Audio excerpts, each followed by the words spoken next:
अस्सलाम वालेकुम। क्या आप जानते हैं कि बाल गिरने की सबसे बड़ी वजह सिर्फ महंगे शैम्पू या ऑयल ना होना नहीं है। असल राज एक छोटे से अमीनो एसिड में छुपा है, जिसके बगैर आपके बाल कमजोर हो जाते हैं और तेजी से झड़ने लगते हैं।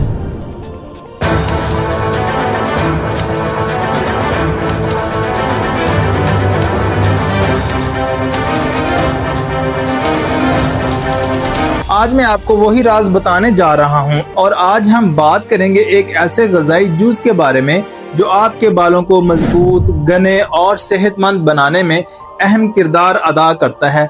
जी हाँ, मैं बात कर रहा हूँ ल्यूसिन की। ल्यूसिन के बारे में बात करते हैं। ये एक अमीनो एसिड है जो आपके जिस्म के लिए नहायत ज़रूरी है।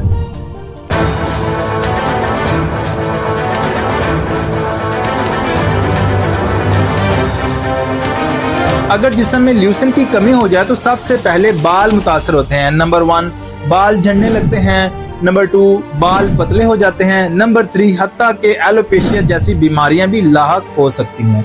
ल्यूसिन की सबसे खास बात यह है कि यह आपके बालों में कोलेजन को मुतहर्रिक करता है। कोलेजन ही वही प्रोटीन है जो बालों को ताकत, मजबूती और लचक देता है। इसलिए अगर बाल बार बार टूट जाते हैं या कमजोर हो जाते हैं तो इसकी एक बड़ी वजह ल्यूसिन की कमी हो सकती है।